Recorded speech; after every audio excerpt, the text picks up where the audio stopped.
Take 9. Hai everyone, kembali lagi di podcastnya Berani Lebih Baik. Berani aja dulu. Jadi kali ini gue mau cerita untuk sekian kalinya. Udah 10 kali take audio, ada aja yang masih kurang bagus.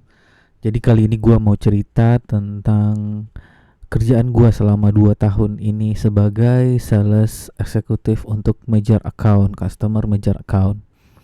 Sebelum kita bahas flow proses apa yang udah gue kerjain, gue mau cerita dulu pada teman-teman semua, apa sih bedanya sales representatif? Yuk kita tulis dulu ya. Representatif, terus sales eksekutif, dan yang namanya sales eksekutif major account. Jadi kita by case langsung aja ya. Kalau di perusahaan gua sekarang, kita memiliki 4 komponen penting yang harus dicapai selama 1 tahun, yang disebut dengan Key Performance Indicator, yang disingkat dengan KPI. Yang pertama kita bahas dulu, namanya revenue prime product atau jualan main produk kita apa. Dalam setahun kita bisa jualan main produk itu berapa unit dan revenue-nya berapa. Itu yang harus dikejar. Terus yang kedua, revenue product support atau after sales. Jadi maksudnya untuk bagian maintenance dari main product yang kita jual, biasanya kan ada spare part, filter, terus oli, apalagi V-belt. Jualan ini juga jualan jasa untuk troubleshooting, jasa untuk maintenance. Dalam setahun berapa yang kita bisa generate menjadi revenue. Yang ketiga, yang gak kalah penting, yaitu tentang outstanding AR, overdue finance, overdue invoice. Jadi maksudnya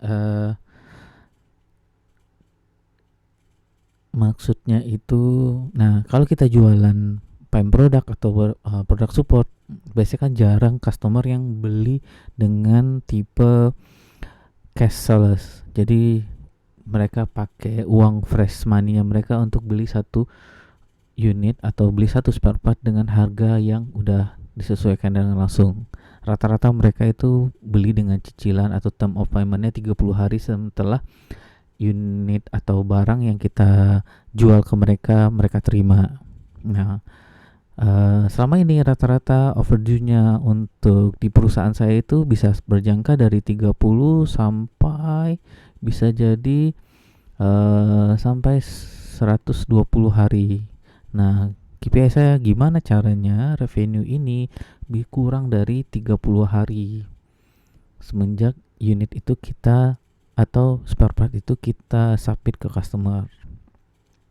Yang keempat, ya pastilah ya, yang namanya self development.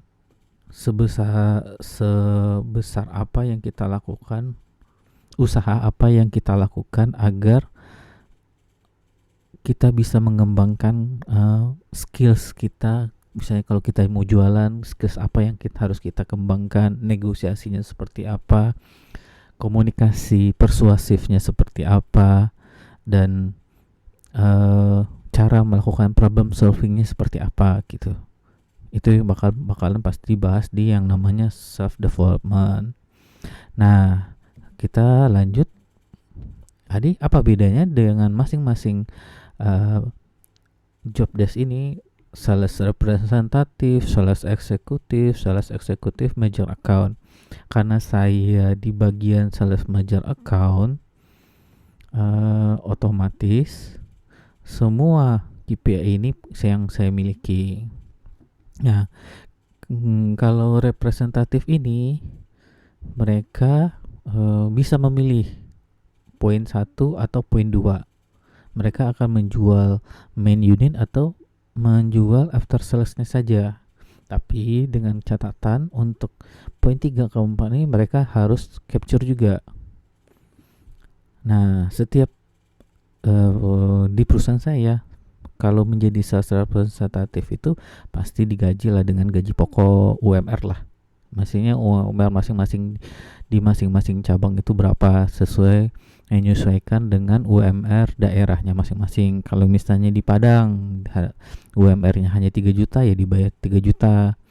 Nah, gimana cara mereka untuk mendapatkan uang lebih? Jadi mau nggak mau mereka dalam sebulan atau harus menjual 1 unit atau 2 unit produk, atau mereka menjual berapa revenue produk after sales yang dijual selama 1 bulan.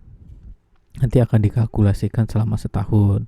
Misalnya bulan ini achieve-nya 100% atau misalnya cuma 70%. Nah, nanti bonusnya dihitung berdasarkan achievement target yang udah dikerjakan sama mereka. Nah, terus bedanya apa dengan yang ini sales eksekutif? Nah, sales eksekutif biasa mereka tetap juga bisa memilih poin 1 atau poin 2 opsional. Nah, tapi poin 3 sama 4 ini pastilah wajib kan, semua sales harus mengetahui ini. Nah, nanti mereka digaji dengan dengan gaji, bukan gaji pokok sih, tapi mereka levelnya udah seperti levelnya senior analis atau senior analis itu senior staff lah kalau di perusahaan lain, atau bahkan supervisor juga udah bisa disebut dengan sales eksekutif jajarannya. Nah, nanti mereka sama seperti kayak sales major account, mereka mendapatkan bonus itu dalam setahun itu berapa kali gaji yang mereka terima achievementnya. Misalnya tahun ini karena jualannya total secara keseluruhan hanya mencapai 90%, nah nanti mungkin dibayar dapat bonusnya cuma 1 kali gaji atau 2 kali gaji dari gajinya sekarang. Contohnya seperti itu. Nah, begitu ya secara garis besar. Tapi kalau kalian mau cari versi yang lain, silahkan cari referensi di mbahnya Google. Ya, oke. Udah clear ya. Sekarang kita mau bahas mengenai flow proses yang udah saya lakukan selama 2 tahun ini seperti apa.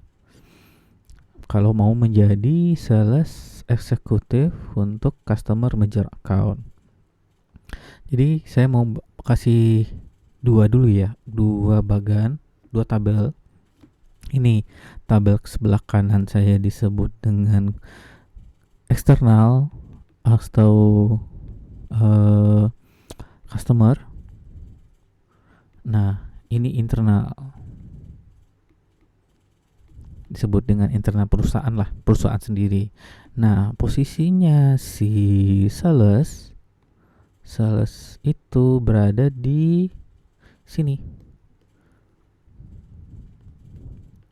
di tengah-tengah. Mereka penghubung antara perusahaan dengan customer atau customer dengan perusahaan. Inilah fungsi besarnya si sales. Nah, seperti yang kita bahas tadi, gimana cara tahap awal untuk menjual, mendapatkan revenue dari masing-masing target yang udah ditargetkan. Ya, target. Pokoknya yang harus dicapai, target yang harus dicapai. Jadi kita pertama harus kenal namanya, di sisinya customer ini namanya end user. Di end user ini bisa jadi divisinya ada divisi maintenance, divisinya engineering, atau project manager, dan lain-lain, tergantung bisnis mereka seperti apa. Nah, nanti setiap kita harus kenalan dari sama mereka dulu nih. Nah, setelah itu biasanya mereka itu kalau mereka tidak butuh requirement, biasanya mereka maksudnya dalam tahun depan kalau misalnya project nih mereka akan mengebangun satu sumur lagi, tapi mereka harus butuh beberapa proyek, cara ngebangun desain proyek itu seperti apa. Nah, mereka membutuhkan yang namanya seorang konsultan. Jadi yang ngebantu tim engineer atau project ini adalah biasanya mereka meng-hire seorang konsultan. Nah, di konsultan itu mereka bisa mendesain dalam satu sumur atau dalam satu project berapa energi listrik yang mereka butuhkan, berapa kVA yang dibutuhkan, terus speknya apakah harus hazardous area atau gimana. Nah, beda lagi dengan maintenance. Kalau maintenance sih bisa juga sih ke konsultan, tapi mereka rata-rata langsung ke customer aja nih, ke vendor untuk dealer produk tersebut untuk mendapatkan kalkulasi. Nah, biasanya si sales kita ini saya sendiri itu tidak bekerja sendiri. Untuk mendapatkan opportunity ini saya bisa menggandeng yang namanya di internalnya perusahaan saya, divisi engineering juga nih, ada definisi engineering divisi, terus ada juga yang namanya service, tim service atau teknisi. Bedanya apa? Jadi kalau untuk penjualan produk kita membutuhkan, kita mau nggak mau emang harus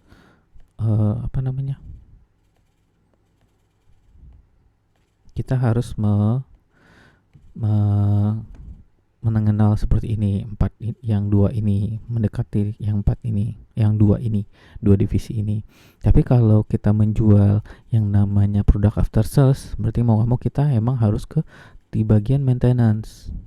Kita gimana caranya mengikat mereka dengan long term contract atau LTC agar PO yang mereka keluarkan itu langsung ke kita, nggak perlu ada bidding atau tender terbuka lagi dengan yang lain, dengan kompetitor yang lain. Jadi seperti itu ya.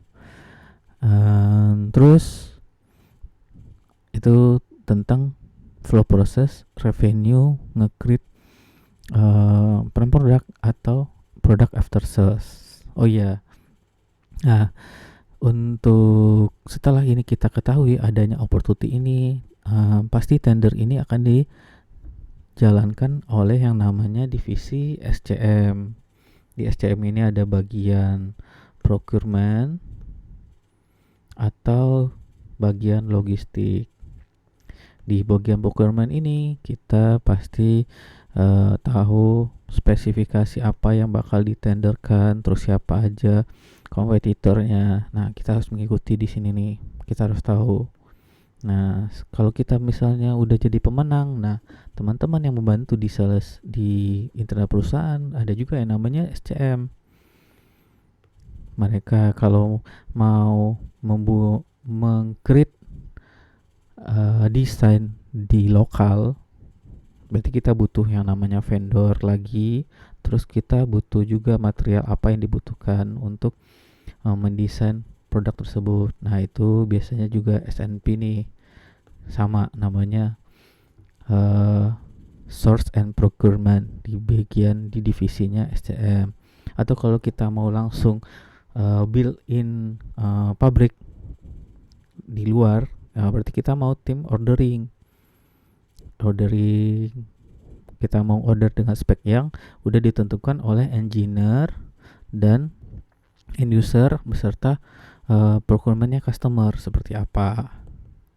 Nah, nanti baru namanya ada distribusi atau warehouse. Nah, tim distribusi atau warehouse inilah yang mengirimkan unit ke namanya logistiknya customer. Seperti itu. Kalau udah selesai, apa yang bakalan mereka lakukan?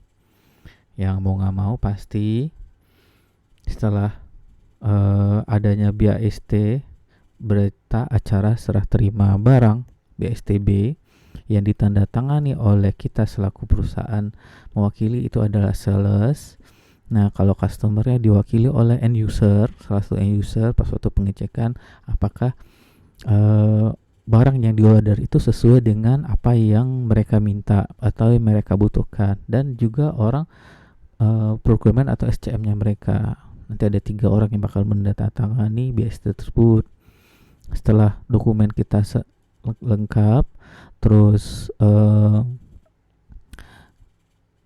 barang dinyatakan lengkap, udah sesuai dengan spesifikasi, barulah kita membutuhkan tim finance dan sales admin untuk mempersiapkan supporting dokumen dalam penagihan. Nah, supporting ini dikasih ke sales, pergilah ke tempatnya yang namanya tim finance-nya customer untuk melakukan penagihan.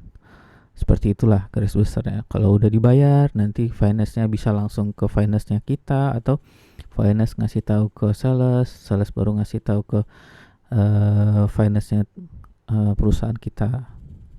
Nah, seperti itulah secara garis besar apa yang harus dilakukan oleh seorang sales eksekutif merger account. Jadi semua bisnis di satu perusahaan itu kita harus tahu dari hulu ini hilir. Bisnisnya seperti apa kita harus paham. Seperti itu. Ya. Oke. Kita akan ketemu lagi untuk pembahasan selanjutnya. Mungkin kita akan bahas di podcast selanjutnya. See you guys. Jangan lupa tersenyum hari ini. Dadah.